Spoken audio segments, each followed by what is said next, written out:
ఈరోజు ఈ కానిస్టేబుల్స్ గా నియమితులైన వాళ్ళకి నియామక పత్రాలు ఇవ్వటానికి గౌరవ అతిథిగా కొణిదెల పవన్ కళ్యాణ్ గారు ఉప ముఖ్యమంత్రి స్థాయిగా మాత్రమే కాకుండా ఈరోజు ఈ కానిస్టేబుల్స్ అనబడుతున్న పదానికి, ఆ వృత్తికి ఆయనకి వ్యక్తిగత అనుభవం ఉంది.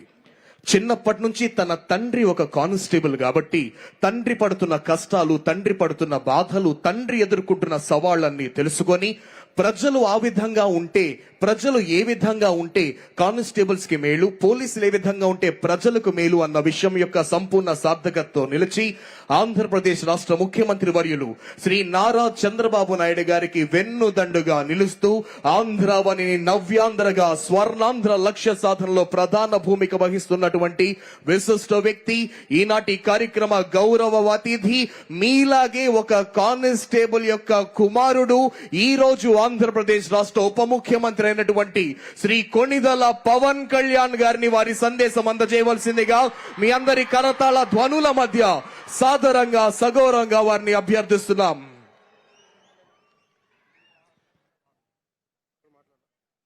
His very name resonates with commitment, integrity, and a fight for social justice.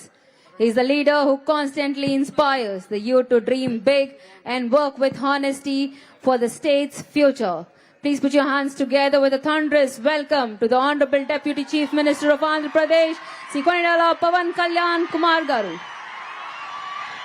రాష్ట్ర ఉప ముఖ్యమంత్రి వర్యులు శ్రీ కొణిదెల పవన్ కళ్యాణ్ గారి సందేశం.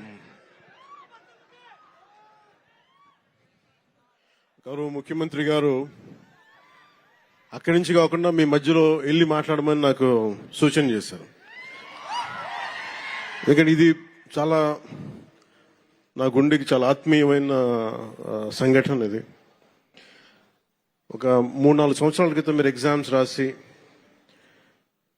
మీకు ఉద్యోగాలు వచ్చి కూడా మీకు నియామక పత్రాలు ఇవ్వకపోవడం, దాన్ని కోర్టు కేసులు అవ్వడం, ఈ రోజున ఇన్ని వేల మందికి దాదాపు 6,100 పోస్టులు ఈరోజు ఈ విధంగా ఒక పండగ వాతావరణం జరుపుకుంటున్నామంటే దానికి మూల కారకులు గౌరవ ముఖ్యమంత్రి శ్రీ నారా చంద్రబాబు నాయుడు గారు. నేను మనస్ఫూర్తిగా వారికి కూటమి ప్రభుత్వం రావాలి అని ఎందుకు ఇంత తపన పడ్డాను అంటే, మీ బంగారు భవిష్యత్తు పాడవకూడదు. మీలో ఎంతమంది ఇందాక ఒక్కొక్కరితో కథలు వింటా ఉంటే మీ 6,100 మంది దాదాపు 4 లక్షల పైచిలుకు యువత ముందుకొచ్చి పోటాపోటీగా ఎగ్జామ్స్, ప్రవేశ ఉత్తీర్ణ పరీక్షలు చేస్తే దాంట్లో కేవలం 6,100 మాత్రమే సెలెక్ట్ అయ్యారు. అంత టఫ్ ఎగ్జామ్ ఇది. ఒక్కొక్కరు post graduation, BSc chemistry, MSc, MA, BSc computer science ఇవన్నీ చదువుకుని ఇంత చదువుకున్న వ్యక్తులు ఒక సమాజానికి రక్షణ ఇచ్చే ఒక కానిస్టేబుల్ ఉద్యోగానికి వచ్చినందుకు మీ అందరికీ పేరు పేరున హృదయపూర్వక ధన్యవాదాలు తెలుపుకుంటా ఉన్నాను.